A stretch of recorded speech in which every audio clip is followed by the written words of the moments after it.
Bueno, buenas tardes. Eh, Vamos a comenzar entonces. Acá está Alejandro intentando entrar y entró. Y entró.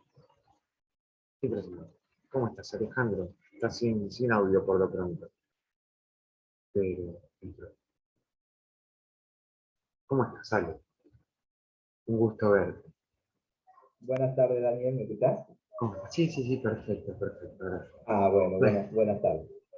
bueno, vamos, más o menos tenemos masa crítica como para ir comenzando. Eh, ¿Qué tenemos? Tenemos eh, que los que hicimos el curso en la provincia de Buenos Aires, el curso de práctica pericial, eh, estamos en el mes de inscripción en la provincia de Buenos Aires. Los que no lo hicieron el curso no se pueden inscribir. Les recomiendo que estén atentos en febrero, que es cuando se largan los cursos a fines de febrero. Nosotros igual le damos promoción a esos cursos. Y nada, es que ahora se están haciendo virtuales y demás yerbas. Así se pueden inscribir en septiembre del año próximo. Pero tenemos septiembre, creo que es septiembre y octubre para inscribirnos en la justicia de la Ciudad Autónoma de Buenos Aires y en la justicia federal. Si mal no recuerdo.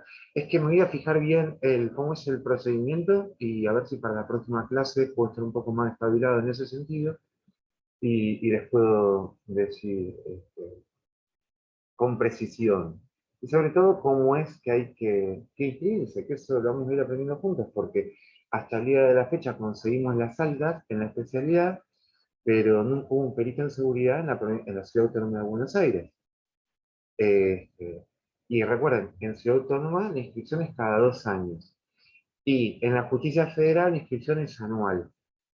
Y hasta donde sé, hay una parte que es que uno la puede hacer virtual y una pequeña partecita que la hace una sola vez, pero tiene que acreditar la identidad y demás que hay que presentarse, pero eso no hace falta venir. Nada, es que es a la Cámara Federal más cercana que tengan, y ahí ya van a poder realizar ese trámite. Igual para la próxima clase vamos a hablar de esto. Es importante que entren al aula virtual, si son tan amables. Así podemos ir haciendo un punteo sobre las cositas que subí, porque le van a ser de sumo interés. Tenemos, por lo pronto, la ISO 18788 del año 2015, está absolutamente vigente. Es una ISO, esta desafortunadamente está en inglés, la vamos a comprar en castellano. Este, y esta es una herramienta que nos viene muy bien porque es sobre seguridad privada. Se está utilizando muchísimo en Estados Unidos y en Colombia principalmente. ¿Y qué es lo que importa? ¿Le importa ISO en materia de seguridad privada? No, le importa un montón, porque tiene que ver, se centra en los derechos humanos y en los protocolos que se deben utilizar para ejercer la fuerza en la medida de la necesidad. Pero no todo.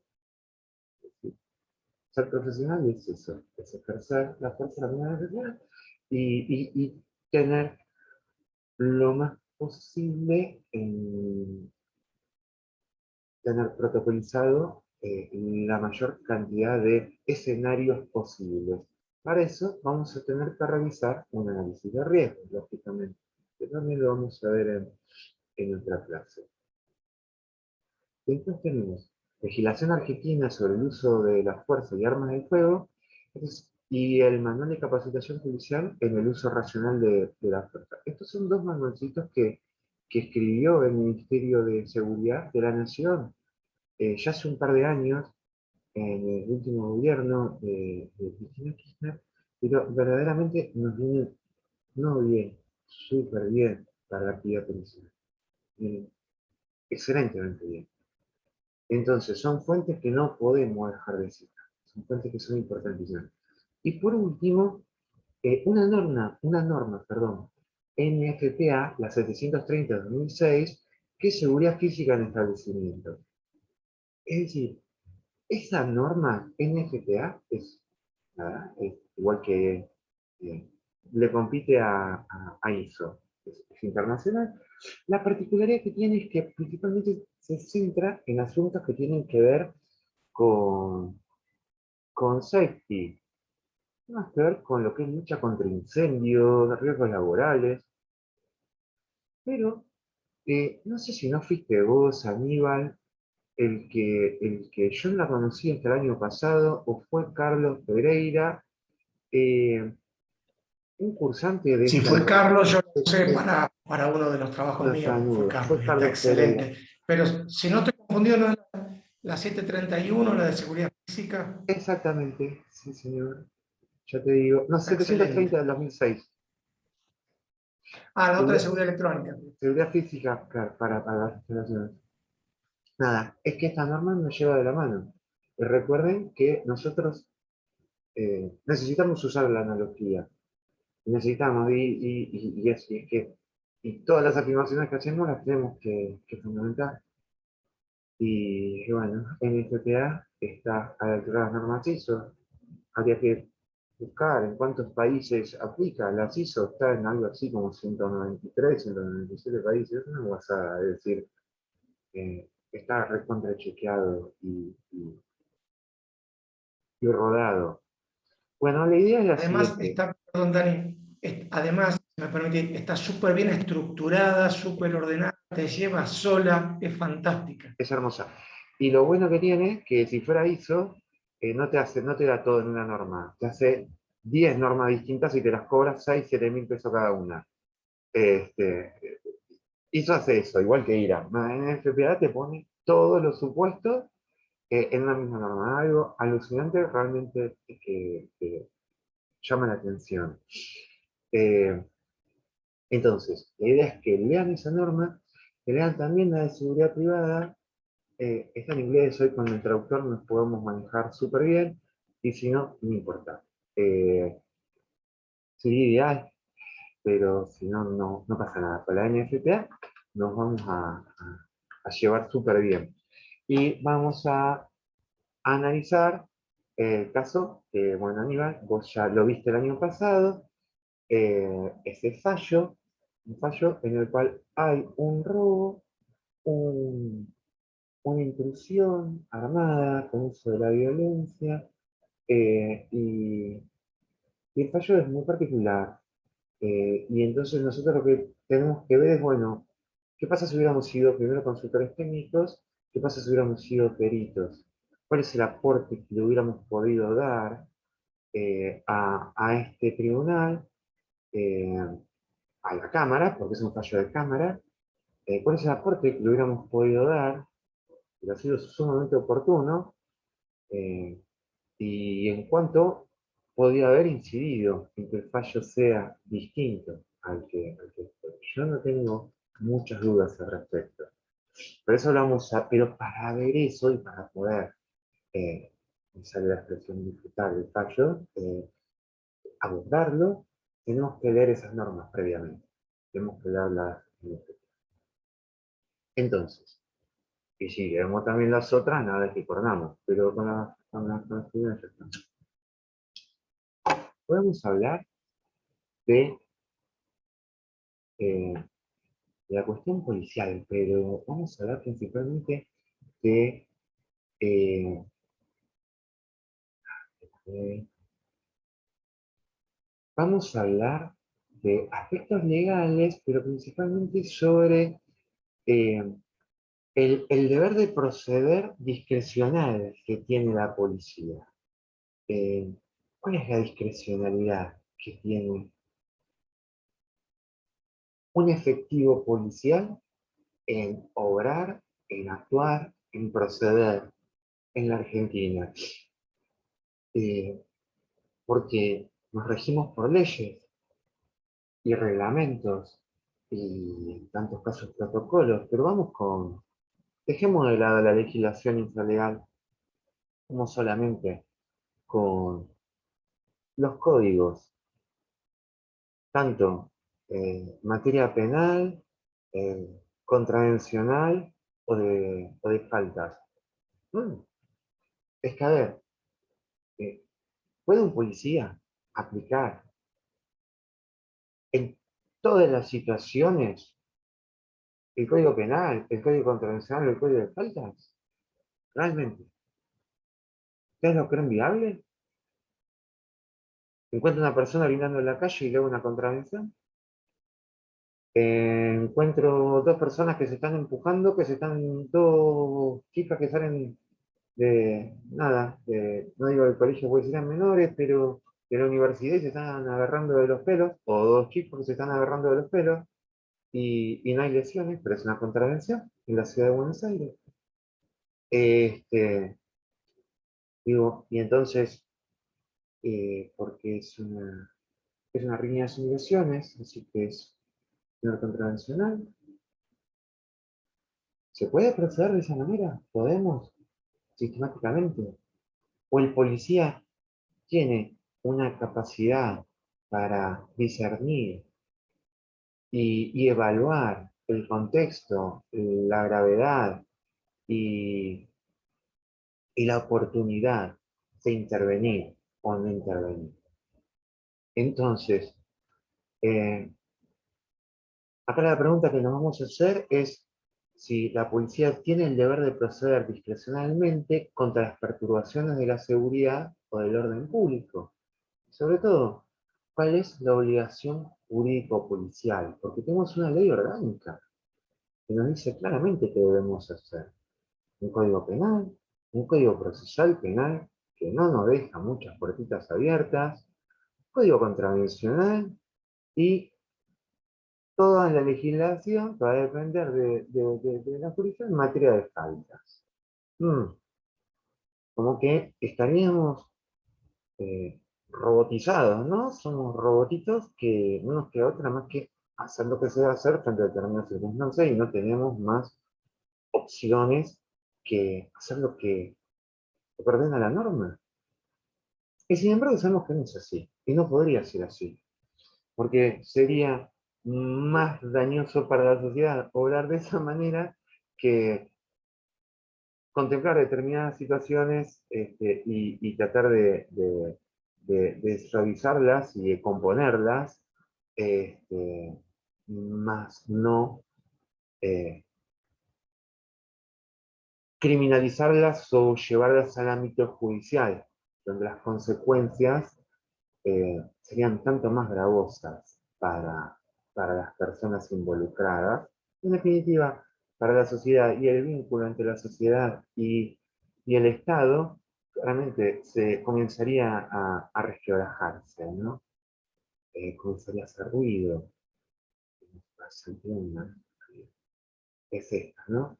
Hablamos de los aspectos legales específicos de la seguridad pública. Vamos en cuenta lo siguiente, en Brasil no hay discrecionalidad policial. Según la normativa, claro que hay, lógico. Pero la legislación establece que el policía la debe hacer cumplir. Es absolutamente rígida. En nuestro caso, eh, bueno, no está escrito en ningún lado, porque no está escrita la discrecionalidad policial, no, pero sí está tolerada y sí está comprendida. Entonces es la aplicación. Además, lo contrario sería ridículo. Yo me acuerdo, un juez de la ciudad que recibió, esto nos lo dijo en el curso, cuando estaba haciendo el curso de nivelación en la policía, entonces en la policía metropolitana, y el juez nos daba como ejemplo el caso de un llamado telefónico del entonces ya federal, que estaba acá en la ciudad de Buenos Aires, decía que había hecho una contravención por orinar en la vía pública. Entonces el juez lo que le contestó es, bueno, tráigame la prueba también. ¿Cómo tráigame la prueba? Si usted le está labrando un acta por contravención por orinar en la vía pública, no, tráigame una muestra de ese orín, porque nada, necesitamos la prueba. Entonces, nada, también es raro que un juez te diga eso, pero es lo que ocurre. Eh, como llamar a un juez a las 10 de la noche porque encontramos a una persona que está fumando una tuca o tiene semillas de marihuana y la ley eh, la 23737, habla de las semillas en el artículo 15. Las semillas, y es delito. Y no habla de cantidades. Entonces yo tengo 6 semillas de marihuana, no, está tipificado. ¿Qué va a pasar? Es que me va a sacar el juez por la ventana. Y es lógico. Pero vamos al texto. Porque entonces la pregunta sobre si corresponde con esta obligación jurídico-penal un deber de actuar, perdón, un deber de actuar jurídico-penal para impedir delitos, que de ser incumplido podría permitir la imposición de una pena al policía que omitió actuar en virtud de las reglas de los delitos de omisión impropia. Siempre el delito de omisión impropia. eh, Siempre le tenemos miedo al incumplimiento de los deberes de funcionario público. Esa espada de Damocles que tenemos en nuestra nuca, siempre, desde el primer día que tenemos estado policial hasta el último. Que tenemos esa obligación, ¿no? El estado policial lo tienen los de personal retirado, pero lo conserva. Pero no tiene esa obligación. Si estamos en la actividad, sí la tenemos. Entonces, ¿qué pasa con la discrecionalidad? ¿Y cuál es el rol del perito, no? ¿Por qué estamos hablando de esto? Esto es comida diaria para nosotros. Y justamente ahí es a donde vamos a ir. Entonces, la policía decimos que debe intervenir para, o bien, intentar impedir la consumación de un hecho, o bien para hacer cesar a la comisión si ya estuviera consumada. O, en última instancia, esto es policía de seguridad, esta primera etapa, policía judicial, el rol de policía judicial, que es individualizar a los autores y dar cuenta a la autoridad judicial. En una causa en la que se debatió la responsabilidad civil del Estado, la Corte Suprema de Justicia de la Nación ofreció la siguiente explicación.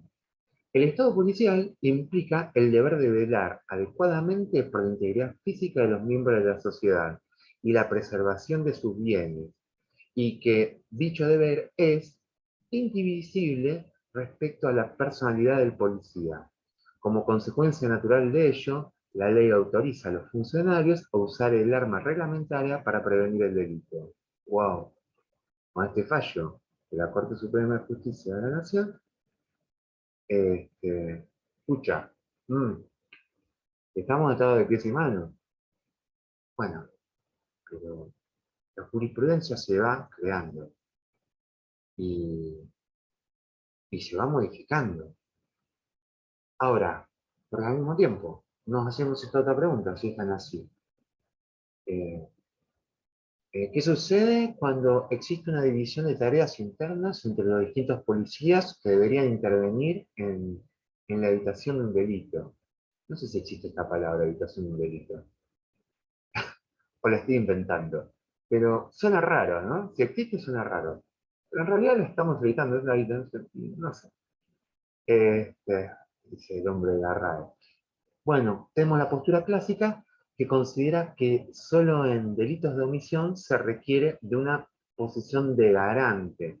Es decir, solamente en los delitos de omisión es necesario tener este deber de garante, esta obligación de actuar, deber de garante. Yo soy un padre y estoy al cuidado de un niño y tengo la ventana abierta y el niño se me cae por el balcón. Qué horror lo que estoy diciendo, qué ejemplo más espantoso. Yo tengo el deber de garante sobre ese menor. No puedo decir, no puedo alegar que no me di cuenta, no puedo, es decir, yo soy el garante o un incapaz. Soy la tutela de un incapaz.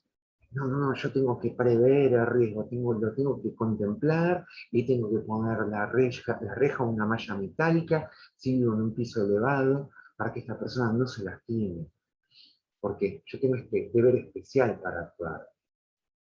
¿Y qué dice este párrafo?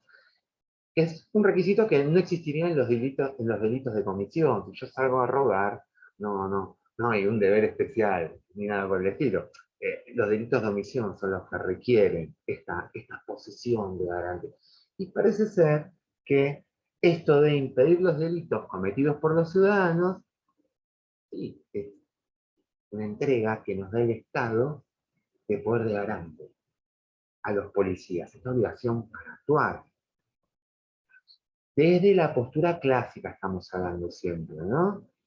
Entonces dice el texto, el deber de impedir delitos cometidos por los ciudadanos constituye el núcleo de los fines que ha asumido el Estado moderno y la policía aparece como una institución a la que le compete tal tarea. A ver, tengo la lengua que se me traba, si bien nunca tengo buena dicción, evidentemente en estos días tengo peor dicción que no. En términos contractualistas, el hombre asume su estatus de ciudadano. Eh, en términos contractualistas, todos nosotros, contractualistas, de Rousseau, del contrato social, todos nosotros, al vivir en sociedad, cedemos una cuota parte de nuestros derechos. Y todos cedemos la misma cuota parte de nuestra libertad.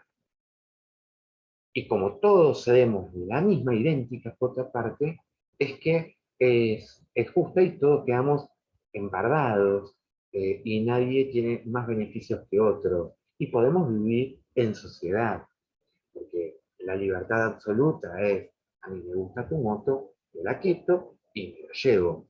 Yo soy libre de disponer porque no hay ni tuyo. Yo uso y es la ley del más fuerte. El estado de naturaleza, bueno, que depende de quién lo vea, ¿no? Si Hobbes o Rousseau va a ser positivo o va a ser negativo, pero de todas formas son todos contractualistas.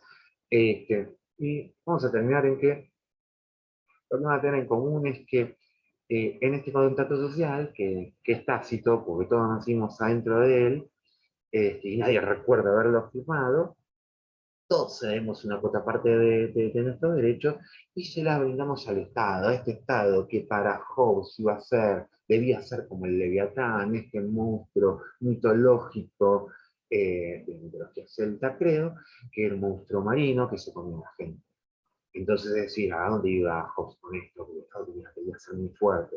Rousseau no tenía una visión negativa con respecto al hombre, de su estado de naturaleza, al hombre previo al Estado. Este, para Rousseau el hombre se volvía malo cuando vivía en comunidad, solo era bueno, pero en comunidad aparecía la mezquindad, la bajeza. Y para poder, pero al mismo tiempo, el hombre es un ser gregario, necesitamos vivir en sociedad, y para vivir en sociedad necesita firmar este contrato y que exista un órgano superior, que es este Estado, que va a tener leyes, que va a tener reglas, que van a ser iguales para todos. Entonces así sí vamos a poder convivir y desarrollarnos plenamente. Entonces, decimos que el Estado es el que va a asumir eh, esta responsabilidad en torno al cuidado de sus ciudadanos, no solo de sus ciudadanos, de los habitantes de ese Estado.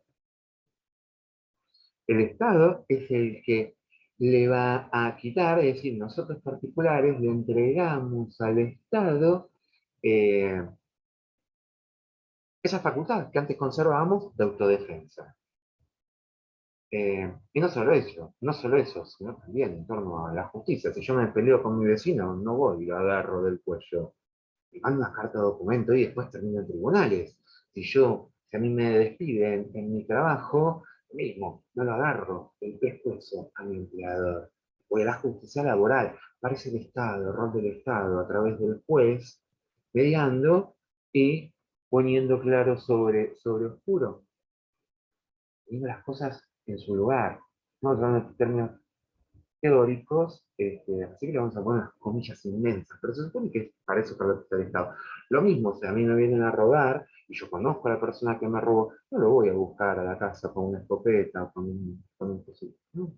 Voy a la policía, hago la denuncia, identifico a la persona y el Estado va a ser el que se encargue de aprenderlo, de devolverme las cosas, mis pertenencias, no me la va a dar cuando yo quiera, me la va a dar cuando después las libere. Y de juzgarlo, la justicia, y de penarlo o no según corresponda, y en la gradualidad según el delito cometido, ¿no? Una de las características del control social formal es la racionalidad que tiene la desviación, es decir, la racionalidad de la pena. Cuanto mayor es la desviación, mayor va a ser la pena que se va a aplicar. Entonces, decimos que eh, justamente el ciudadano, al entregar sus derechos, lo que hace es limitar su libertad natural para la autodefensa y le presta obediencia a las leyes. ¿A cambio de qué? A cambio de seguridad externa, seguridad en torno a externa, a las fronteras, a lo militar, a que no venga otro Estado, me invada, donde el contraterrorismo aparece en las fronteras, y la importancia de ese límite, que, que este Estado, en realidad con el Estado moderno, eh, que viene de la mano del contraterrorismo, que este Estado me invada, que me saqueen, que me pongan otras leyes, porque yo nací bajo el imperio de esta normativa, yo no quiero otras leyes. No, lo que necesito es estabilidad jurídica. Este, entonces, seguridad externa y también seguridad interna es la que me va a brindar el Estado. Seguridad en materia policial es la que me va a dar. Este último, entonces, eh, va a garantizar, va a ser garantizado el Estado va a garantizar eh,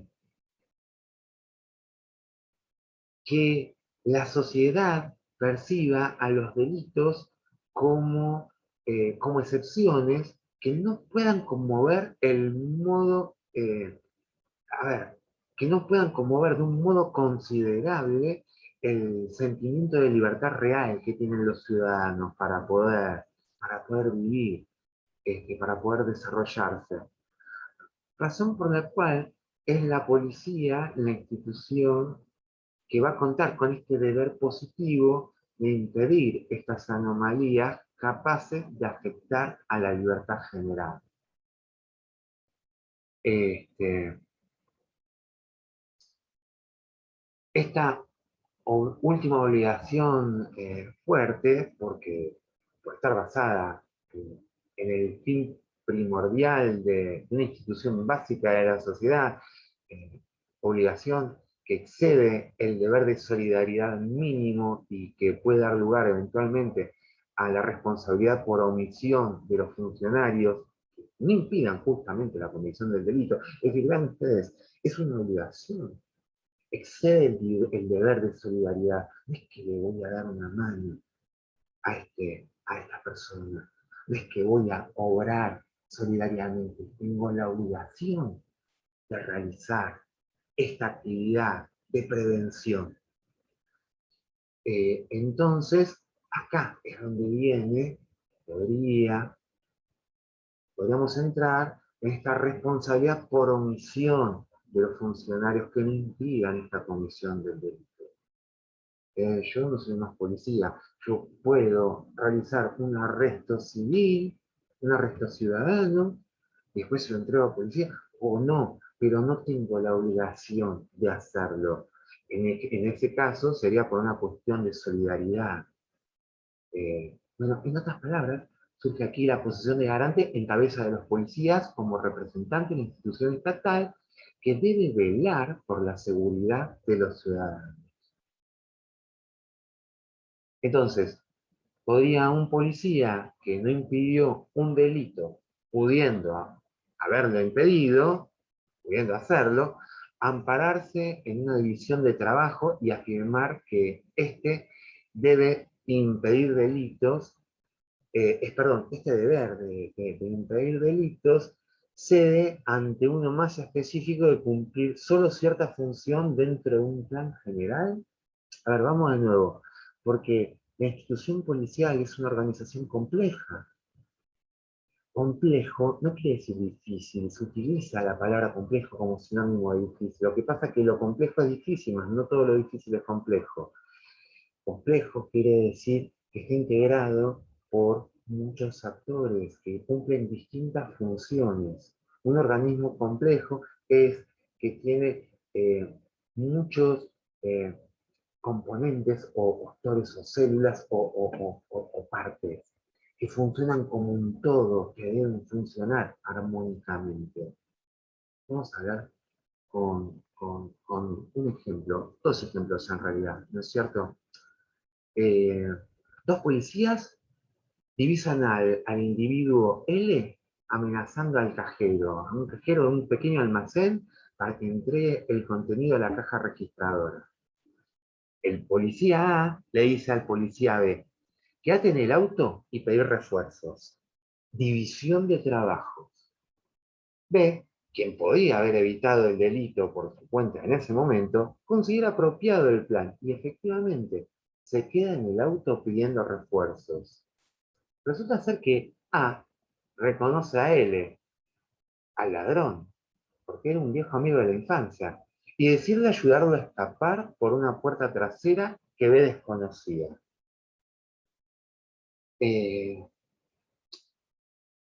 ¿En qué situación quedaría este policía A?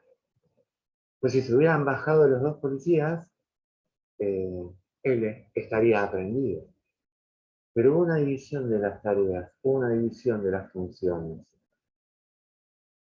Y en nuestra experiencia como policía, si se da este caso y después el almacenero declara y denuncia al policía que el policía A obró de manera negligente y lo dejó escapar, ¿ustedes qué piensan? Perdón, que sí, que el policía A obró negligentemente y lo dejó escapar.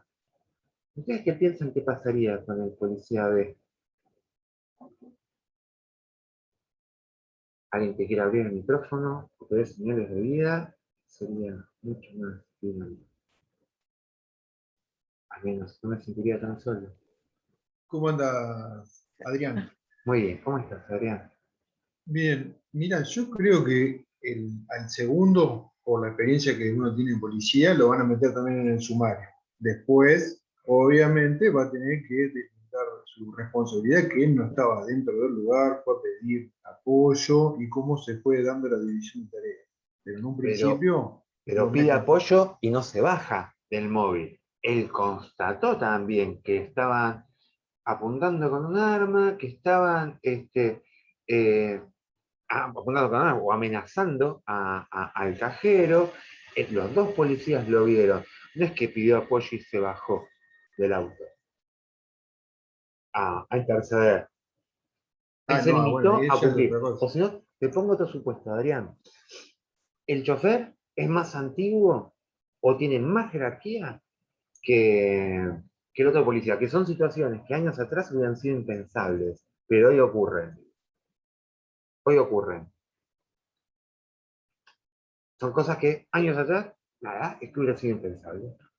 Y en el proceder normal, uno se puede quedar pidiendo apoyo mientras el otro baja. Lo ideal sería que vayan los dos, se pida apoyo y vayan los dos juntos como unidad mínima de actuación. Exacto. Bueno, eso es lo esperado, más por decisión de trabajo. Ahora vamos a ver qué ocurre y cuál es la justificación que podemos encontrar. Porque esto, en prefectura, por ejemplo, no cabría ninguna duda. En prefectura, ya por si las dudas, echan a los dos. A ver, vamos al caso de la fiesta electrónica que hubo en Puerto Madero, en Costa Salguero, perdón. ¿Se acuerdan de esa fiesta electrónica donde vendieron pastillas que murieron algo así de 13 chicos? Porque las Sí. pastillas estaban malas. Y estaban malas, sí, las había hecho evidentemente el que las elaboró, le dio veneno, ¿no? Como cuando pasaban la ley seca que había whisky que te dejaba ciego porque estaba mal destilado. En este caso se murieron, algo así, no sé si 11 o 13 pibes. Bueno, prefectura En Time War, automáticamente echó. en Time War, Daniel. ¿Cómo? Time War, en Ahí Costa está, Salguero. exacto. ¿Te acordás, Murieron Alejandro? seis, murieron 16. seis. No, 16. ¿6? ¿6 seis, solamente? seis solamente. Bueno, Los otros quedaron con discapacidades, pero murieron seis. murieron 6. Bárbaro, bárbaro. No, la pregunta es ¿a cuántos echó prefectura? Porque yo conocí a 3 oficiales ayudantes que los habían echado. Y creo que habían Y sido, debe haber echado unos 10, 12. es decir, echó a toda la policía adicional que estaba en el lugar. Sea marinero, sea oficial, marinero es el equivalente a un agente, sea oficial, tuviera el grado que tuviera. Los expulsó de la fuerza automáticamente a todos. ¿Por qué? Por ausencia de deber de cuidado. ¿Qué te está pasando? Vos estás cuidando algo y te están vendiendo droga al lugar donde vos estás cuidando. Digo, a ver, qué complejo. ¿Dónde queda ese funcionario? Sobre todo, si el funcionario está apostado a 200 metros o está apostado en el perímetro. Es decir, no, es sumamente complejo y sí que es campo para un perito y un buen dictamen. En esa época no existía, al menos con esta presencia que tenemos ahora. Vamos al ejemplo número 2. La misma situación práctica inicial, pero en este caso A ingresa al almacén y al poco tiempo recibe un disparo de L. Recibe un disparo en el pecho. El primer policía que se baja. Este disparo en el pecho lo deja inconsciente. B, quien era un excelente tirador y podía neutralizar a L, observa todo lo que sucede y aún así decide solamente pedir refuerzos y quedarse observando la situación. Mientras tanto, L toma el dinero de la caja y momentos después huye con el botín.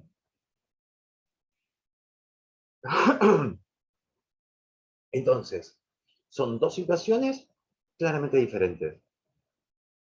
En un caso, tenemos que un policía puede confiar en que sus compañeros van a cumplir con la distribución de las competencias planificadas y no va a ser responsable por el comportamiento desviado del otro, a menos que tenga razones para creer que se comportará de un modo ilegítimo. Decimos que se trata de la aplicación del principio de confianza y que en el primer caso llevaría a que se considere impune la intervención del agente B en el robo, en tanto que no tuviese razones para sospechar que su compañero, el agente A, iba a infringir su deber de impedir delitos. Y este deber de confianza, ¿en qué se sustenta? Se sustenta en que eh, mi subalterno, mi compañero, siempre que sea compañero, va a ser superior al subalterno, porque hay un orden de mérito, no hay dos personas dentro de este tipo de instituciones que tengan ni la misma antigüedad, ni el mismo, que estén en plano de igualdad, en realidad. Pero el punto es el siguiente. eh, ¿Por qué este principio de confianza? ¿Qué quiere decir esto? ¿Y en qué lo sustento? Lo sustento en que es un funcionario policial. Lo sustento en que está capacitado. Lo sustento en que tiene, eh, tiene una disposición de un ministro, una resolución, este, o de un jefe de policía, o de un ministro, o del jefe de prefectura, o del ministro de Seguridad de la Nación. Pero el Estado Nacional o el Estado provincial le va a estar confiriendo este Estado policial, este poder de policía a ese agente, a ese funcionario. Entonces, nada, se lo presupone absolutamente idóneo para las tareas que va a desempeñar. Yo no tengo por qué desconfiar de él, salvo que tenga motivos fundados. Eso es otra situación. Entonces, esto aplica para el primer caso, el deber de confianza. Este, es un dictamen pericial en donde todo se sustentaba en el deber de confianza. Puedo hablar de precio porque es la fuerza en la que más tiempo estuve y nada, con la que más me identifico también. Este, pero en prefectura uno, como jefe, era responsable. Corregime si me equivoco, corregime si se modificó algo, en algo, Alejandro, pero uno es responsable por el accionar, sea por exceso o por defecto de su personal. Este, y en muchos casos eso atenta contra la operatividad de la institución. Yo vengo de otro tiempo y estuve en la fuerza en otra época, donde no tenía un perfil tan policía de seguridad como el que tiene en la actualidad. Todo se centraba en el puerto, todo se centraba en la actividad naviera. Ese era su eje y su orgullo, porque realmente, claro, al estar en otro espacio, no teníamos las conflictividades que tiene ahora la fuerza. En mi época nunca, yo me fui en el año 2007 y verdaderamente nunca había reprimido prefectura una protesta social que sea fuera de instalaciones portuarias, salvo casos de estibadores, personal marítimo, pero rara vez ocurría. Me conste 2 veces en 14 años que estuve en la fuerza. Y hoy eso es algo que pasa. Yo frecuencia. Este, pero uno era responsable por lo que hacían sus subalternos. Eh, y pucha, ¿cómo se puede ser responsable de personas que uno no los está controlando con un dron? En esa época no existían los drones tampoco. Entonces, ¿cómo puedo responsabilizarme yo por el accionar de un funcionario que está a 20 kilómetros en un destacamento, a 30 kilómetros o que está de patrulla? O que está en la dependencia, pero yo estoy en mi casa durmiendo porque estoy de franco, porque es un domingo y es la guardia de la dependencia. ¿Cómo puedo ser yo responsable de eso?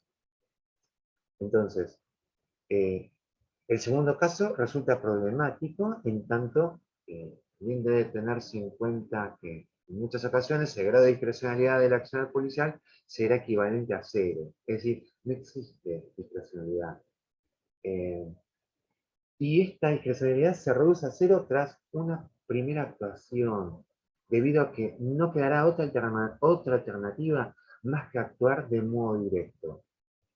Eh, Hay situaciones en las cuales no existe la discrecionalidad. No hay. Yo estaba festejando el cumpleaños de mi padre, creo que estaba cumpliendo 72, 73 años, en un restaurante con toda mi familia y justo atrás mío, había un hombre que estaba insultando a su pareja, no, exactamente, insultando a su pareja, diciéndole a los gritos que lo iba a matar. A la pareja, mi mujer, estaba llorando, y se la va a matar. Es decir, la está amenazando de muerte, ya tenemos delito. Yo estaba en el cumpleaños de mi papá, a mi hermano que estaba sentado enfrente mío, imagínense, una mesa larga, en un restaurante. A mi hermano que estaba enfrente mío le digo, Juan, avísame si se levanta. Yo ya saqué en aquel momento la pistola Browning, me la puse abajo de la pierna. No, abajo de la pierna, la tapé con una servilleta, con la servilleta que la tenía en mis manos. Mi hermano veo que le cambia el semblante y me dice se levantó con el cuchillo. Claro, el cuchillo se levantó y estaba yendo para donde estaba su pareja. Ahí discrecionalidad es igual a cero. Claro que tuve que intervenir. Claro que me tuve que meter, mi bien dio el arma y me identifiqué, el cuchillo fue al suelo, y después vino lo que ocurre siempre, que la pareja defendía al agresor, y entonces la pareja me pegaba a mí para que yo lo suelte a él. Bueno, en síntesis, fue una historia bastante traumática porque este hombre era tumbero y se autolesionó y me tiró sangre, y yo terminé tomando el cóctel, el retroviral, porque para peor se le entregó a Policía Federal y se les escapó de la ambulancia porque lo mandaron este, por sus lesiones, lo mandaron sin pistola, cosas inexplicables que pasan y que ocurren. Lo peor de todo es que a ese colega que permitió que se vaya ese detenido, sentenció a tomar retroviral, que en aquella época no eran los retrovirales de ahora, eran unos retrovirales que te destrozaban, 40 días, y volver a respirar y tener certeza de que no me había contagiado porque me llenó de sangre. Recién al año, después montón de test que me tuve que hacer. Me lo cruzo en la Policía Metropolitana y va a ser un subalterno mío. Cosas del destino. De todas Dani, maneras, ¿perdón? no, te quería hacer un comentario. Sí, claro. De los dos casos que estás comentando, el primero y el segundo. A ver, yo entiendo que respecto del policía B, en ambos casos, obviamente tiene la obligación de intervenir directamente en el robo. En el primer caso, entiendo que en todo caso debió ir a la radio, pedir apoyo y volver inmediatamente a apoyar a su compañero. Que si en ese interín el otro dejó escapar al responsable, bueno, me parece que es otra historia, pero entiendo que esa era la obligación del policía B. Y en el segundo caso, lo mismo, en ambos tenían la obligación de actuar, bueno, y ni hablar si veía que estaban agrediendo con un arma a su compañero. Si no lo Desde ya, hizo, bueno, desde es un ya. Sí, incumplimiento totalmente totalmente. justificado. Totalmente. Sí, sí. Es simplemente un ejemplo, ¿no? De modelo, que nos sirva de modelo. Pero permíteme, por favor, Más hacerte que un una ejemplo, una consulta. representación de una situación, ¿no? Este, Permíteme, por favor, hacerte una pregunta breve por algo que explicaste al principio y disculpa que no alcancé a escuchar bien. Respecto de la discrecionalidad, no terminé de entender si diste una conclusión sobre si era o no un deber la discrecionalidad no, en la policía. es intrínseca a la actividad policial, la discrecionalidad. Es imposible que un policía no Pues de otra aplique la manera no discrecionalidad. podría actuar. Es que no podés, no podrías. Y Claro. además generaría mayores tensiones, mayores daños a la sociedad que beneficios. Imagínate, es que si leemos cualquier código, el código de faltas, te la pasás haciendo acta. El código de contravencional, te la pasás llevando detenido. ¿Y detenidos por qué? Detenidos por vender globos, detenidos por, por limpiar, por limpiar vidrios, detenidos a todos los trapitos. Es decir, eh, es Y inviable, que además generaría una toda tensión. situación que ocurre, por más parecida que sea otra, siempre es individual, es única, y ahí el policía debe resolverlo en base a la situación de ese momento que es distinta de otra. Absolutamente, y esa es la criticidad que tiene la actividad policial, justamente esa es la criticidad. Este, Daniel, es, Daniel, y está en situaciones de tensión y está en situación que es irreproducible y es, como dijiste vos, es única. Eh, entonces, Alejandro, te escucho, sí, sí, se me viene a la mente el concepto de policía de aproximación, que lo que busca es una resolución alternativa de conflicto y que absolutamente. no todos los conflictos lleguen a la esfera judicial. Absolutamente. En realidad, lo ideal, lo que mejor funciona es esa policía de proximidad a la que hace referencia.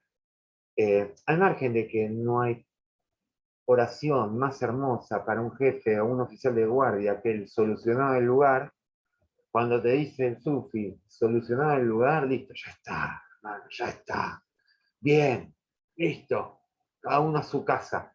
Pero al margen de esa satisfacción que nos da, verdaderamente es una situación de una pelea o una pareja, lo que hay que hacer es intervenir antes de que comiencen los golpes, para enfriarla, para calmarla, interceder antes, ser proactivo. Y sí que hay que solucionarlo en el lugar. Pero en el modelo policial que tenemos nosotros, que es el continental europeo, que es absolutamente verticalista, el que decide está en la cúpula, siempre está arriba. Por eso, vos fíjate, en el caso nuestro no sé cómo serán ahora, pero ahí tal vez en tus inicios de oficial ayudante auxiliar, los suboficiales se caracterizaban, hoy me imagino que habrán cambiado, porque están mucho más en la calle y tienen muchas más millas navegadas. A ellos les bastaba con pasar la novedad al oficial. El oficial es el que decidía. Era el cumple en informar. Ellos te pasaban la pelota. Y vos, oficialito, salías corriendo con el vehículo atrás. Ellos te tenían el detenido y te estaban esperando con el detenido. Y en el mejor de los casos, los testigos. El acta lo hacías vos, todo lo hacías vos. Hoy eso me imagino que habrá ido cambiando y que un cabo primero ya estará muy canchero y te hace un acta de taquito. Un Sí, cabo sí, sí, segundo eso se también. Me nota, imagino que, eso ya se nota. Sí, ya claro, se eso nota. ya, porque la prefe es otra. Sí, No es la que conocí. Entonces, eh, pero ¿a dónde voy con esto? A que justamente el que tiene que tomar la decisión y el que toma la decisión es el que está en el lugar. Entonces, esto de modificar el modelo policial y dar mayor libertad a esa persona que está en el lugar, que es el que está tomando conocimiento, el que está decidiendo, es absolutamente lógico y beneficioso. Lógico, claramente, necesitas invertir la polaridad y no mandar al más moderno a la calle, sino mandar al más antiguo a la calle. Insisto, no sé cómo está prefectura ahora, pero en mi tiempo al peor personal se lo mandaba a la guardia. Al que no te servía para una oficina, lo mandabas a la guardia. ¿Y la guardia qué es? El contacto con la gente. Ese suboficial de guardia es el que está en contacto con la gente, con el público. Entonces yo no lo puedo poner en atención al público a alguien que no me anda en ningún lado. Sí, porque al mejor lo mando a policía de la navegación, o lo mando a sumario, o lo mando a personal. O lo mando a una oficina que me resuelva. Bueno, no, es que, a ver, lo otro es igual de importante, si no es más importante, porque tiene que ser inmediata la respuesta. Un sumario puede esperar, lo puedo hablar con el juez, puedo esperar una declaración. Pero ahí, esa guardia no puede esperar, es inminente. Entonces, eh,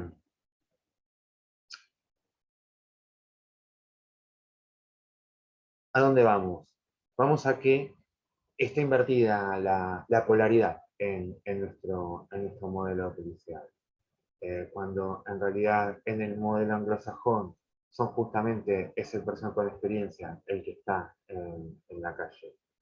Y es el que está en las oficinas el personal que está aprendiendo.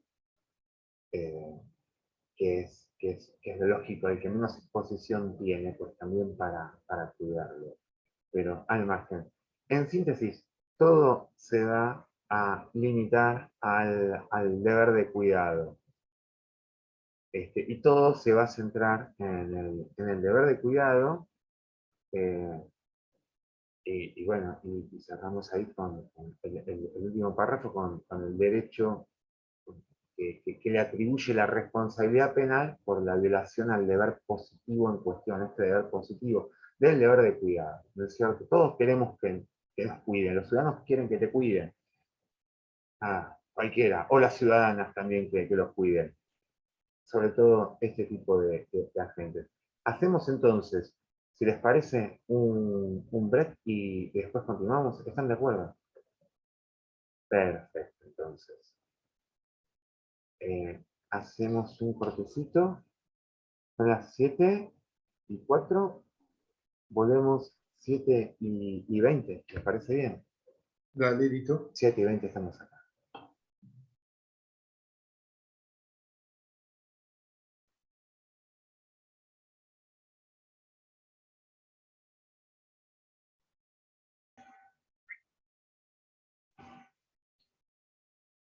Entonces decimos que, por su propia naturaleza y contexto, la acción policial solo puede ser producida a través de un abordaje autónomo. La producción de la solución policial conformada por las discrecionalidades intrínsecas del contexto social está permeada por las circunstancias del momento, está expuesta a contingencias de la vida social y además posee una temporalidad particular. La acción policial responde a demandas improrrogables, a actos o a hechos que están en curso y que tienen que ser enfrentados, encaminados. Eso se tiene que realizar ahora. La intensidad, densidad y consecuencia de estas dinámicas imponen la tempestividad del actuar policial y explica el carácter limitado y provisorio de sus soluciones. Ello hace imposible predeterminar la acción policial en cada situación, exigiendo el uso discrecional de los poderes del mandato. Ahora bien, ¿cómo vamos a mensurar esta discrecionalidad? Porque tampoco es que hago lo que quiero. Estamos del otro lado, ¿no es cierto? Hay vida de atrás de este monitor. Sí, estamos. Qué alegría tan profunda. ¿Cómo lo vamos a mensurar? Por dos variables, la oportunidad y la propiedad. Por oportuno se entiende la elección policial por actuar o no ante una determinada situación. Por propiedad se entiende la elección policial por la forma de actuar entre diversas alternativas posibles. Entonces, vamos a ver qué pasa acá.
¿No? Qué impotencia queda, ¿no? Esta situación. No sé si ya lo conocían, este video, si ya lo habían visto, pero me parece interesante. ¿Cuál fue el motivo Bueno, de la persecución? No lo conocemos. Ah. Eso, porque el video comienza ahí. De todas formas, supongamos que era oportuno. La segunda pregunta. ¿Fue apropiado el proceder de este funcionario? Al margen que empaticemos todos, que lo banquemos, que nos dé... Nada, a mí se me revuelve el estómago cuando veo, cada vez que lo veo este video, ¿no? Porque por el flaco, nada, la impunidad y el poder que te da el interior de un auto da bronca. El exceso, ¿no? La desproporción, el desprecio por la vida de este policía. Pero él arriesga la vida. Y vean ustedes cómo los testigos le dan una solución que él también podía haber brindado. Entonces, ¿correspondía que lo detengan? Supongamos que sí. Supongamos que fue legítima la orden, supongamos que sí, que fue oportuno. Ahora, en torno a la propiedad. Él expuso su vida. ¿Era necesario? No. Una señora de atrás filmando con un teléfono muy parecido al que tiene ahora en la mano, pero la señora sin lesiones, las lesiones las tiene acá el colega. Y le pudo haber ido súper re mal. Acá entra Walter Costa, buenísimo. Podemos decir que tuvo suerte. Entonces, ¿fue el procedimiento más adecuado, más acertado? Y no, claramente no. Yo lo identifico y después lo voy a buscar a la casa. Si lo voy a buscar, lo voy a encontrar. Eso fue en Puerto Madero. La corporación Puerto Madero ya tenía cubierto todo de cámaras, 20 años atrás. Fue el primer barrio de la ciudad de Buenos Aires que tiene, no hay lugar en Puerto Madero donde no haya una cámara que te tome. Entonces, a ver, es que la cara del conductor se la comieron 20 cámaras que lo tomaron, él manejando. Es decir, lo voy a encontrar, esa persona va a estar.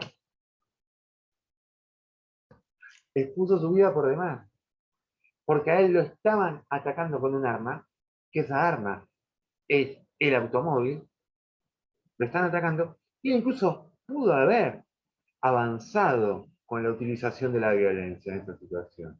Él pudo haber avanzado, la pudo haber incrementado la violencia. Él tenía el arma en la mano, el arma se le cae. Por tenerla en la mano, evidentemente, la pistolera no se le va a caer.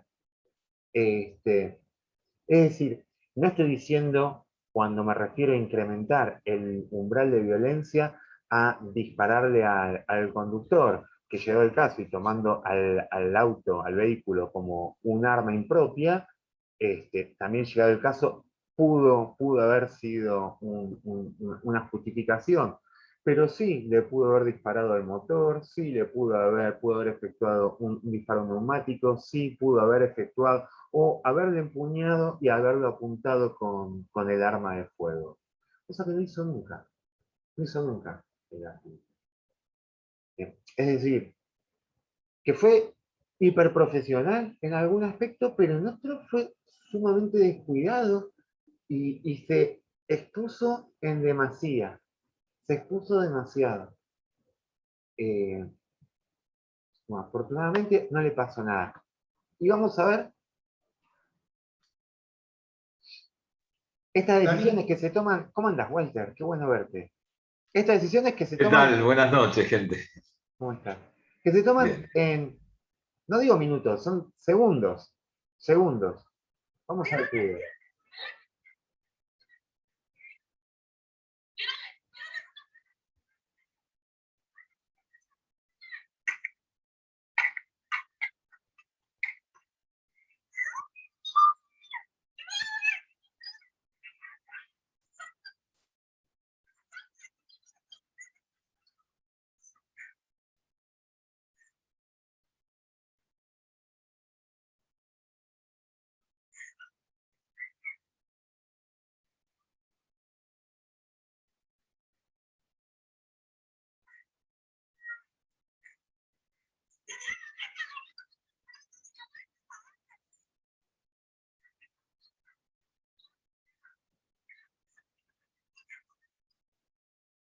Bueno, qué interesante este video, ¿no? Para analizarlo. Y qué suerte que tuve ese policía, que aún así quedó con lesiones, se toca la cara.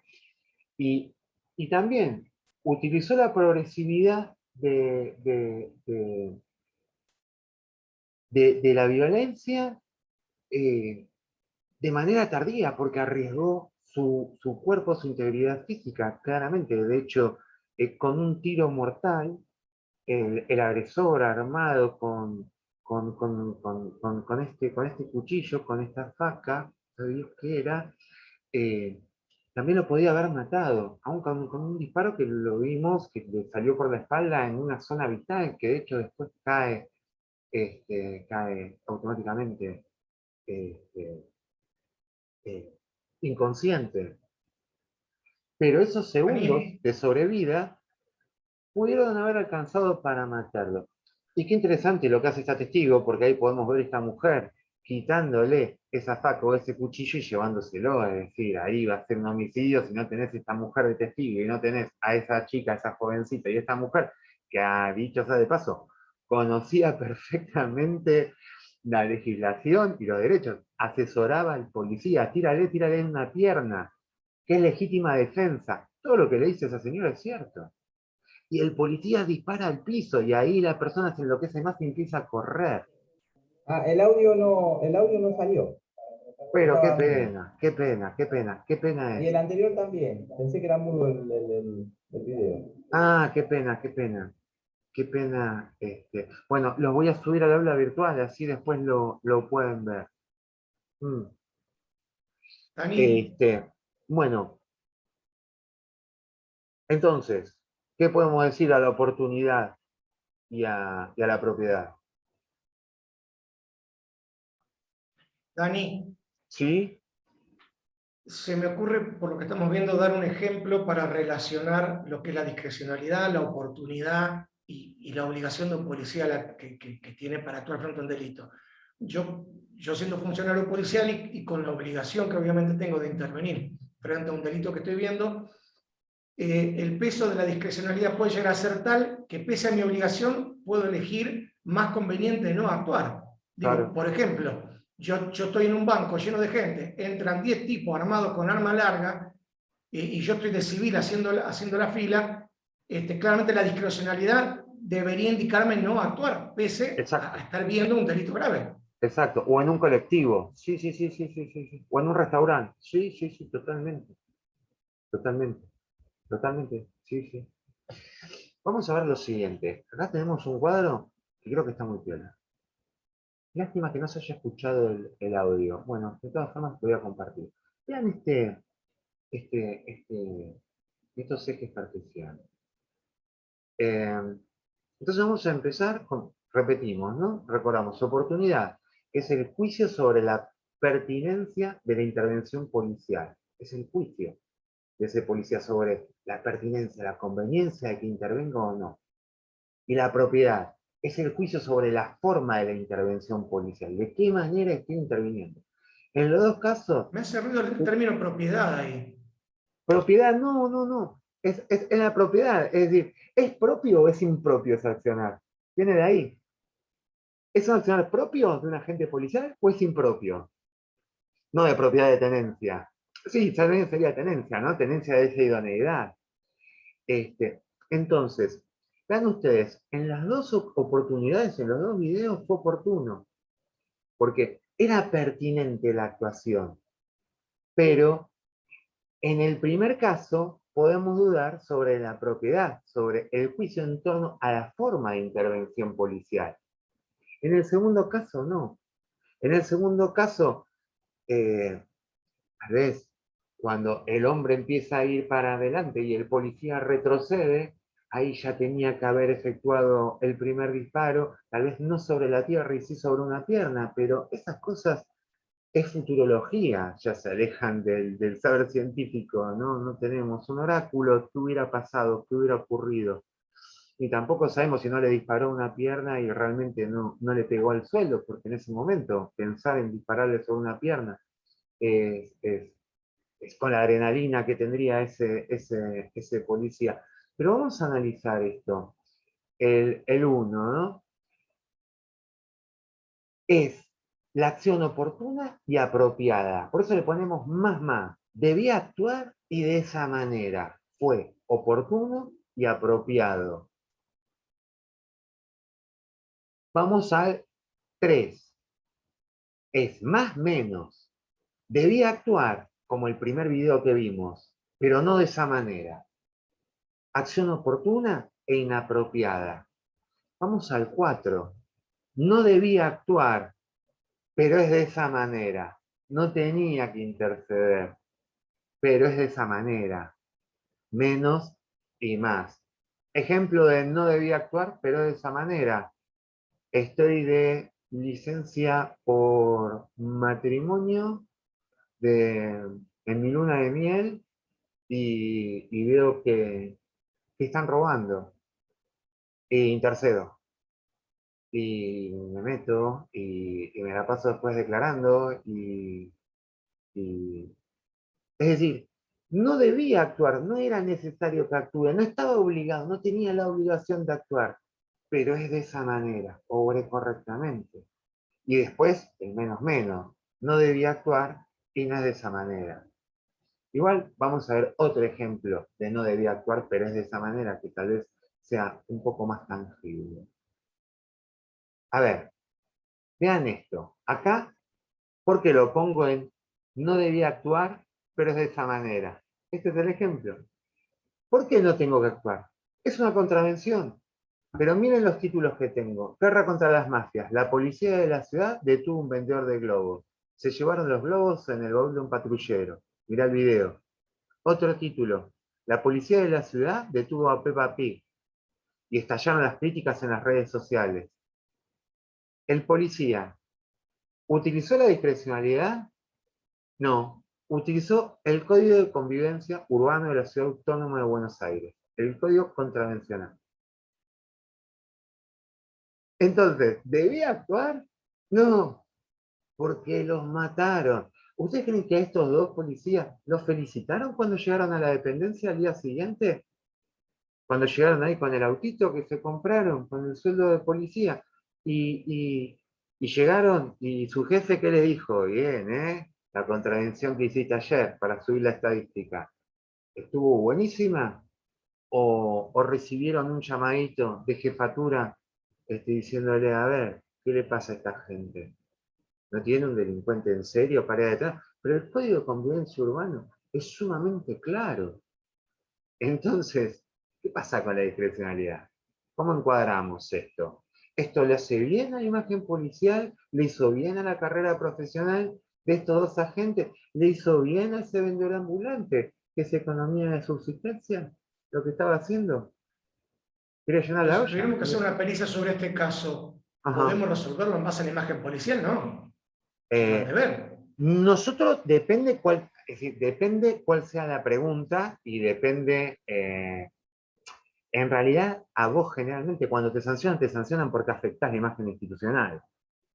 Y de hecho afectar la imagen Pero no institucional cumplís con tu deber como en este caso. y que la falta haya tenido conocimiento público es un agravante. Es un agravante. Pero actuó en cumplimiento de su deber en este caso. Estaba Absolutamente de obligado a hacerlo. acuerdo. Absolutamente. Por eso decimos que es de esa manera. Fue una acción inoportuna y apropiada. ¿Es apropiada? Es apropiada. ¿Le corresponde sanción? No, no le corresponde sanción. Pero pensemos de una forma sistémica, ¿no? O, o de manera lateral.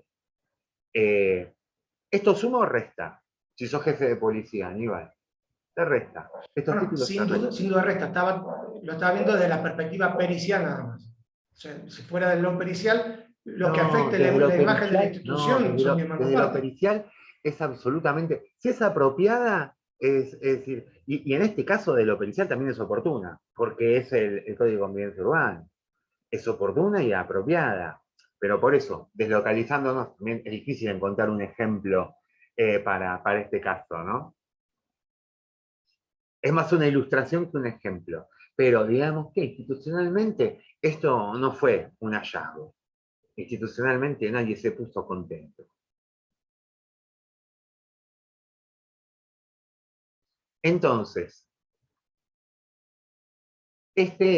no debía actuar y no de esa manera. Fue una acción inoportuna e inapropiada. Policía de la ciudad maltrató a una vendedora de globos.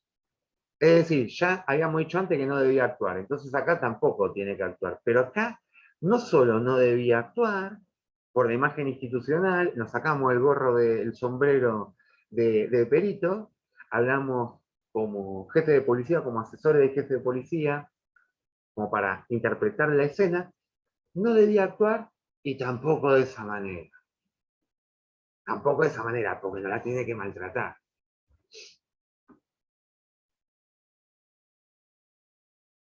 Ahora, debía actuar y no de esa manera. Acción oportuna, pero inapropiada.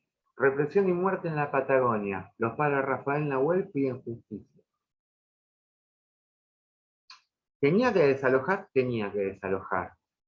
¿Era la agrupación Albatros el instrumento que se debe utilizar para un desalojo?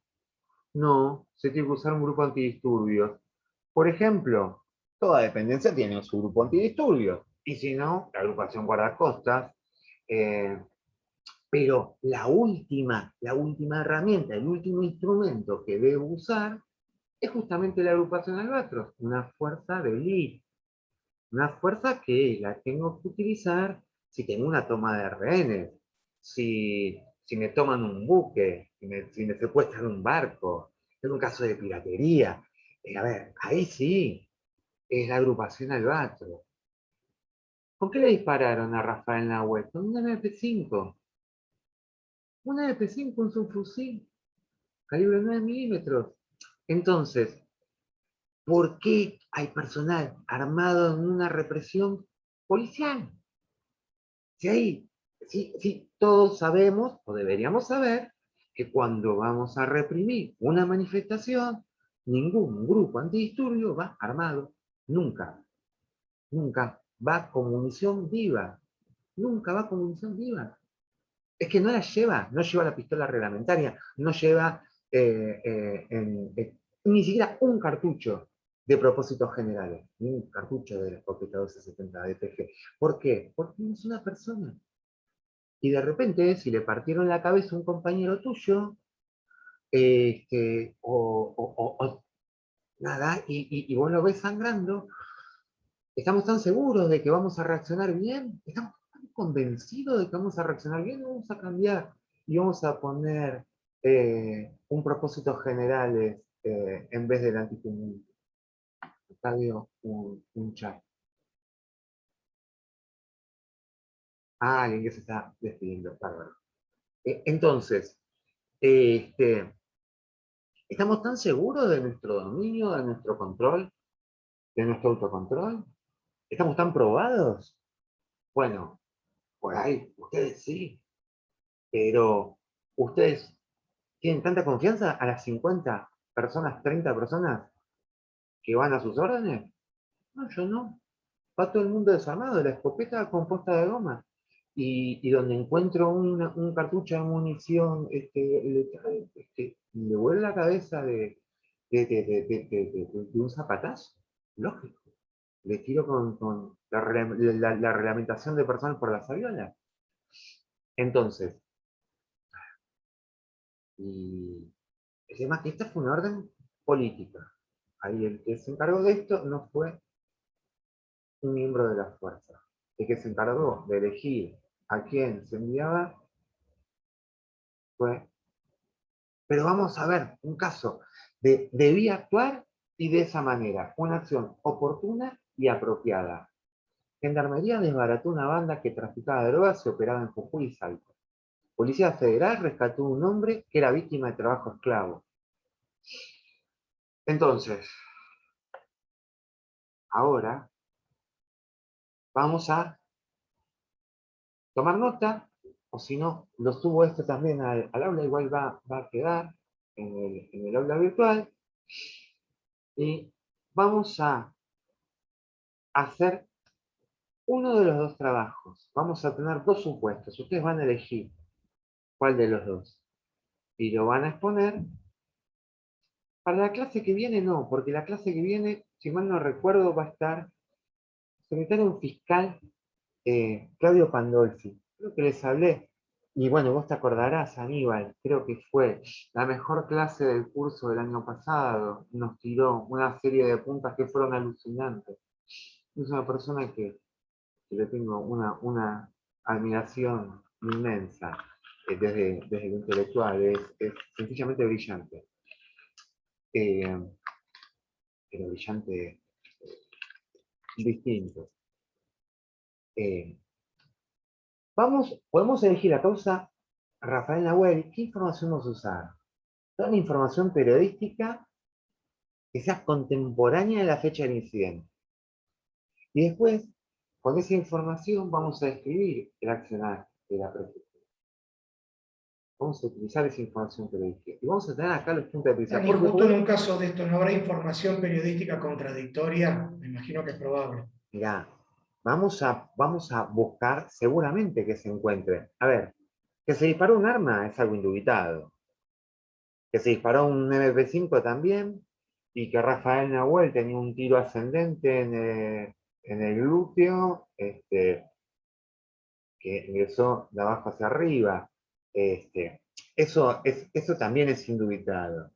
Y que el personal que estuvo ahí era de la agrupación Albatros, y me duele en el alma, porque los conozco y tengo amigos, me duele en el alma, pero pasó. ¿Quién se equivoca? Y la verdad es que el que utiliza una 45 es el que utiliza una herramienta inapropiada, como pasó con la represión en el Borda, donde llevaron al DOEM, el equivalente a la agrupación Albatros. ¿Qué pasó? No fueron muertos, pero le tiraron bala de goma y gasearon a cuanto loco se le cruzó por enfrente. Entonces, es que lo que decía policía era que a los internos del Borda los habían hecho salir, por eso lo como escudo, y uno puede esperar cualquier cosa, es posible que haya sido cierto. Lo que no puede pasar es que un colega le dispare un postazo de goma a una persona que es demente, porque no puede pasar. Entonces, si hay duda, no hay duda. ¿Y qué pasó? ¿Cómo se descomprimió eso? El entonces comisionado mayor, Claudio Serrano, asumió la conducción de ese operativo, sacó al personal del DOEM, lo mandó a 400 metros, por si la cosa empeoraba, pero lo sacó del ángulo visual de la gente, de las personas, a 400 metros, adentro de los vehículos. ¿Y qué llevó? Policía regular, sobre todo femeninos. Femeninos, se armó un cordón con femeninos, con policía regular. ¿Y qué pasó? Se desconcentró enseguida. Y listo, porque bajó el nivel de violencia. Entonces hay muchas maneras de gestionar un conflicto, no solamente yendo para adelante. Un conflicto lo podés gestionar con un grupo antidisturbios haciendo formaciones, con el planchazo, con el golpe de los escudos contra el piso. Lo podés gestionar, podés ir implementando y podés desconcentrar de un montón de formas, sin necesidad de utilizar la violencia física. Psicológicamente, un grupo antidisturbios entra ganando 10-0. Psicológicamente, la formación, el orden, la disciplina, el equipo que llevan, y ahora con más razón, mucho más que antes. Psicológicamente tenés la batalla ganada. Entonces, nada, la figura del hidrante, el ruido del motor, no es casualidad. No son casual, no es casualidad que tenga ese sonido. ¿Y por qué? Y porque intimida, y está bien que sea así, porque eso descomprime, eso evita palo. Fantástico, está perfecto. Vamos a los puntos de pericia. Y si encuentro información contradictoria, usá la que te cuadre. Esto, buscala vos buscá la fuente que te parezca. Andá a La Nación, a Clarín, hay que cruzarlo con ámbito, con página. Y no metamos opinión, metamos información, ¿no? Como si fuésemos analistas de inteligencia. Nos importan los hechos. Son 3 renglones. Es un párrafo lo que pasó. Es un párrafo lo que aconteció. O 2. Pero recordemos, primero, y veamos el aula virtual. Porque ahí tenemos 2 manuales que están muy buenos, sobre el uso de la fuerza y sobre el uso de las armas. 2 manuales que los escribió el Ministerio de Seguridad y publicó el Ministerio de Seguridad de la Nación. Y que realmente los tenemos que conocer porque, nada, es como la Biblia para un pastor. Es cierto, es exactamente lo mismo en nuestro caso, esos 2 manuales. Entonces, para que diga, si el desalojo realizado por la PNA en la fecha y lugar en que los autos se investigan, se llevó a cabo acorde a los principios y protocolos que regulan la actividad. Entonces, si un desalojo lo tengo que realizar con ese nivel de intensidad. Que el perito diga si a su entender existe especificidad en las tareas de control antidisturbios. Caso afirmativo, indique si deben tener una capacitación específica. ¿Hay especificidad? ¿Y si quiero seguir buscando? ¿Y si quiero seguir hurgando? Si se trata de una fuerza federal, lo primero que hago es ir a buscar una resolución de la entonces ministra de Seguridad Garret que establecía que todas las capacitaciones, no sé si está vigente, no tendría que chequear eso, pero sería lo primero que hago. Vende, si soy perito de parte, ¿no es cierto? Dice, esa resolución, la discrecionalidad, uno conoce las herramientas y sabe cuál usa. Si uno es, a ver, lo que estoy diciendo es horrible, lo sé. Un profesional utiliza todas las herramientas que hay, porque lo único que importa es la verdad. Y ese es el tema. Entonces, llegado el caso, tenemos que ver si está vigente esa resolución del Ministerio de Seguridad que dice, del Ministerio de Seguridad de la Nación, que todas las capacitaciones tienen que estar aprobadas por el Ministerio, que tienen que mandar la planificación de las capacitaciones y los programas. Y no solo eso, sino quiénes son los instructores que dictan esas capacitaciones. Entonces, sí, ¿quién es el capacitador de este grupo antidisturbios? ¿Qué curso recibió? ¿Qué capacitación recibió esta gente? Y ese capacitador figura en las listas del área de capacitación del Ministerio de Seguridad de la Nación, porque si no figura, ya esa capacitación la tomamos como no válida. Entonces, la cosa cambia. Para que diga si el personal de la pena interviniente poseía la idoneidad necesaria para desempeñar las tareas que les fueron ordenadas y se actuó acorde a las buenas prácticas en la materia. Pregunta compleja. Pregunta difícil. ¿Cuántas veces un albatro practicó un desalojo? Nunca. Nunca. La agrupación albatro tenés sniper que son brillantes, unos fusiles que nada, es que valen lo mismo que un auto, y nada, y están enamorados de su fusil y son francotiradores, está bien, perfecto. Te hacen rappel, te saltan del helicóptero, te saltan de un guardacostas, nadan 200 metros, que son hiperprofesionales. No hay nada más lindo que hacer un allanamiento con gente de la agrupación Albatro. Y vas tranquilo. En 30 segundos te aseguran la casa, te aseguran el QTH y vos podés sentar tranquilo a hacer tu trabajo. A labrar el acta, con seguridad. Sabés que no va a haber un disparo. ¿Sabés por qué? Porque entran tan rápido y de una forma tan intensa y son tan profesionales que ese nivel de violencia en ese caso es ideal. Cada uno conoce su rol, cada uno sabe su puesto. Te entran el último allanamiento que hice, lo hice con gente de Albatos en el delta del río de la Plata. El delta del Paraná. No, en la primera sección de islas, una causa de drogas. Nada, es que tiraron una granada de estruendo y lumínica y ¿qué va? Fueron segundos lo que tardaron en asegurarlo. Ahora, ¿qué capacitación tiene en materia antidisturbio? No lo sé. Yo sinceramente no lo sé. A mí no me consta. Y me llamaría mucho la atención. Me llamaría mucho la atención que la tuvieran. Entonces, este es uno de los casos que podamos tomar. Después el otro, el de Don Chocobar. También vamos a utilizar la información periodística contemporánea a la fecha del incidente. Vamos a describir la situación ocurrida, del accionar del personal policial.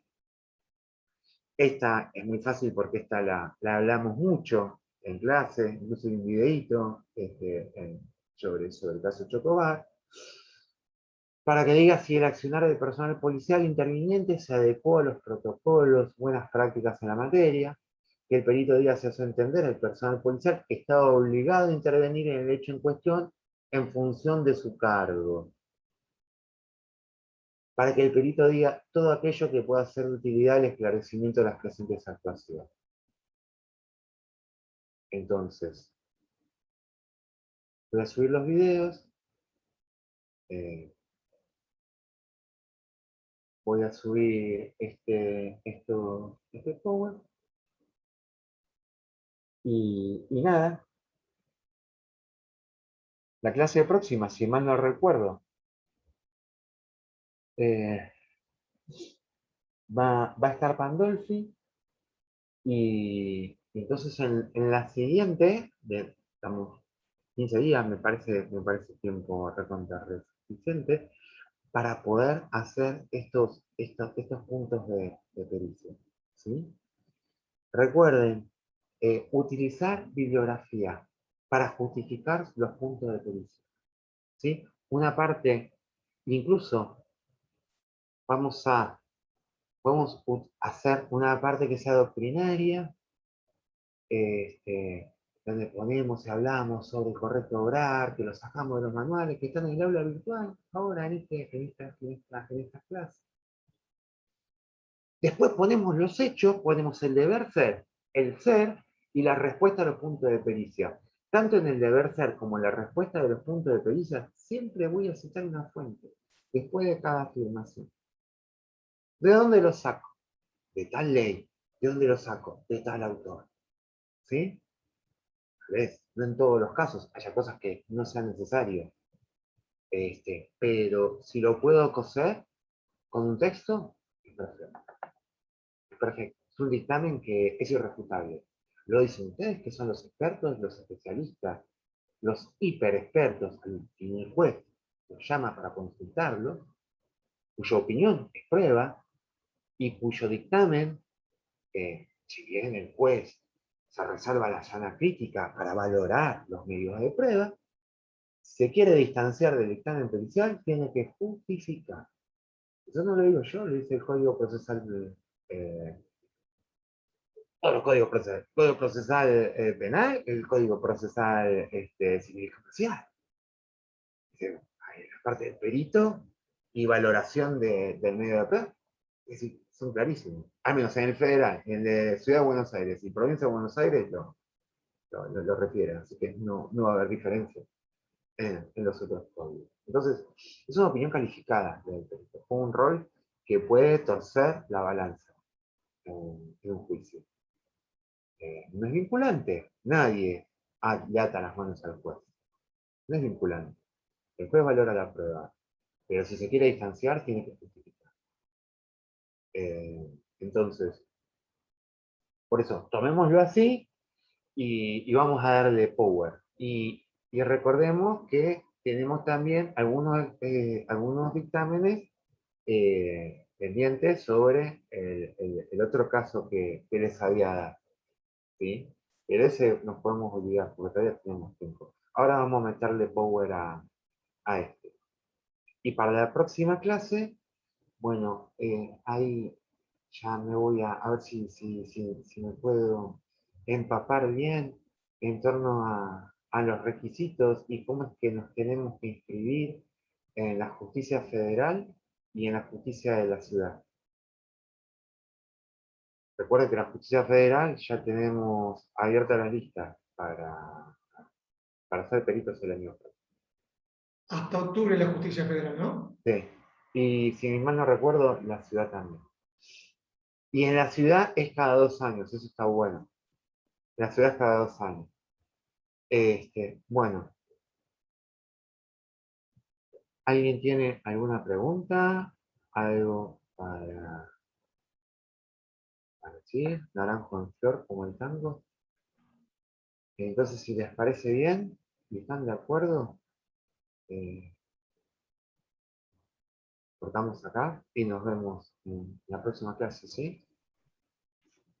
Bárbaro, buenísimo. Ok. Dale. Gracias. Hasta la Walter, próxima. si te quedas un segundito, espera que dejo de grabar. Pará.